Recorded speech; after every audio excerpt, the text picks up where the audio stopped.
Bismillahirrahmanirrahim. Let's try to solve the one-dimensional wave equation with two independent variables. One dimensional wave equation को हम solve करेंगे। इसमें दो independent variables हैं, एक x है और एक t है। उसके बाद तीन इंडिपेंडेंट वेरिएबल वाली भी सॉल्व करेंगे, फिर इन दोनों की सपोर्ट से जो चार वेरिएबल वाली है वो आप खुद कर लेंगे इंशाल्लाह। Find the general solution of linear homogeneous partial differential equation by the method of separation of variables. तो सेपरेशन ऑफ वेरिएबल्स के लिए बाउंड्री कंडीशंस अगर दी हुई हैं तो वो आपने देख लेना है कि वो बाउंड्री कंडीशंस होमोजीनियस होनी चाहिए। बाउंड्री कंडीशंस वो होती हैं जो स्पेस कोऑर्डिनेट्स पे दी जाती हैं और जो टाइम पे दी जाती हैं वो इनिशियल कंडीशंस कहलाती हैं किसी भी पार्शियल डिफरेंशियल इक्वेशन में।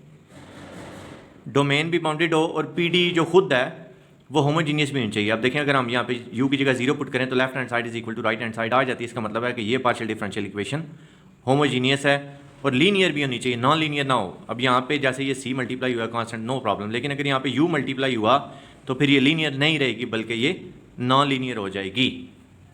और u इसमें जो है वो डिस्प्लेसमेंट है, क्योंकि वेव इक्वेशन हम चेक कर रहे हैं तो u इसमें डिस्प्लेसमेंट है, c इसमें स्पीड या वेलोसिटी है और वन डायमेंशनल है, डायमेंशन इसकी x है, तो इसका मतलब है कि वेव जो है वो x एक्सिस के लॉन्ग ट्रैवल कर रही है हॉरिजॉन्टली। लेकिन अगर यहाँ u डबल x की बजाय u डबल y आया तो फिर उसका मतलब क्या होगा कि वेव जो है वो y एक्सिस के लॉन्ग ट्रैवल कर रही है, यानी कि वेव जो है वो वर्टिकली ट्रैवल कर रही है। तो स्टार्ट हम इसका ऐसे करते हैं, u को हम लेट कर लेते हैं xt के equal, let u is equal to xt। तो चाहे आप सीधा सीधा u is equal to xt लिखें या u is equal to x which is a function of x and t which is a function of t, इस form में लिख लें, आपकी अपनी चॉइस है।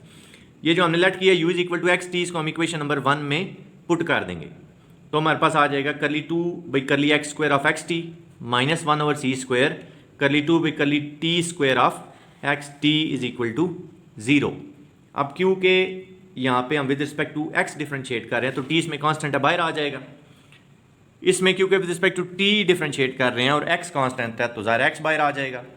या t करली 2x by curly x square minus x over c square curly 2t by curly t square is equal to 0। इसको हम x डबल प्राइम कह लेते हैं, इसको t डबल प्राइम कह लेते हैं। इक्वेशन हमारी बन जाएगी x double prime divided by x is equal to 1 over c square t double prime divided by t। x multiply और इधर आके डिवाइड हो जाएगा, t इधर मल्टीप्लाई और इधर आके डिवाइड हो जाएगा, वेरिएबल सेपरेट हो गए। अब जैसे मैंने आपको हीट इक्वेशन सॉल्व करते हुए बताया था कि इस पे जो लेफ्ट हैंड साइड है राइट हैंड साइड है, इन दोनों को हम किसी एक कांस्टेंट के इक्वल करते हैं, k के इक्वल। और दूसरी बात ये भी डिस्कस हुई थी कि जितना ऑर्डर होगा किसी भी पीडी का उतनी ही डिफरेंशियल इक्वेशंस भी जनरेट होंगी।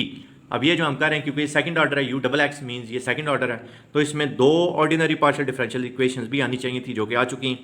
हम अब करेंगे x double prime by x को k के इक्वल कर लेंगे, उसको सॉल्व करेंगे और 1 over c square into T double prime by T को भी k के इक्वल करके उसको सॉल्व कर लेंगे और x और t की जो वैल्यूज आई थी वो इस इक्वेशन में पुट करेंगे, वहाँ से हमें जनरल सोल्यूशन मिल जाएगा।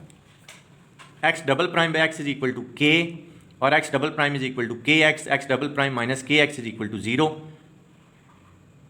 D square minus K into x is equal to 0। Associated equation हमारे पास आ गई M square minus K is equal to 0। जैसे बीएससी में जो मेथड का चैप्टर नंबर 10 है उसमें 10.23 में जो कुछ आप करते हैं वही मेथड हम अप्लाई करेंगे। तो M square minus K is equal to 0, M square is equal to K, M is equal to plus minus under root के।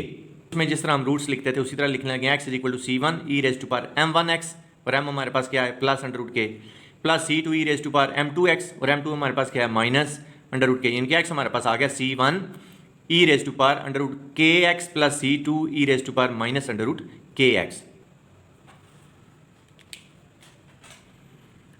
इसी तरह जब दूसरी इक्वेशन को सॉल्व करेंगे तो t डबल प्राइम हमारे पास आ जाएगा के सी स्क्वायर टी, दूसरी साइड पे आके नेगेटिव हो जाएगा, t समझ लें कॉमन आ जाता होता है तो D square minus C square K into T is equal to 0। Associated equation बन गई M square minus C square K is equal to 0। ये एम स्क्वायर आ गया C square K, under root के बाद m की वैल्यू आ गई plus minus C under root K, तो वहाँ से t हमारे पास आ गया c3 e raise to power c under root K T plus c4 e raise to power minus c under root K T. जैसे डिफरेंशियल इक्वेशन को आप लिखते थे c1 E raise to power m1x plus c2 E raise to power m2x, जब हमारे पास distinct root आते थे वही सारा सिस्टम हमने x और t फाइंड करते हुए हमने यूज़ किया। अब क्योंकि c1 और c2 हम इधर यूज़ कर चुके थे तो इसलिए अब यहाँ पे हमने c3 और c4 यूज़ किया। अब ये जो दोनों x और t की वैल्यूज़ हैं, ये जो आपके पास पहली इक्वेशन थी u is equal to x T, वहाँ पे हम पुट कर देंगे।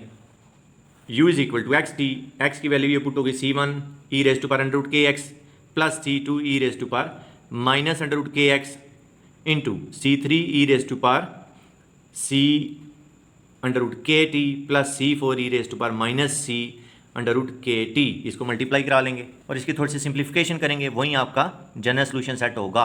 और अगर आपको डिफरेंशियल और अगर आपको बाउंड्री कंडीशंस दी हुई हैं वो आप इसमें पुट करेंगे तो आपको पर्टिकुलर सोल्यूशन भी मिल जाएगा।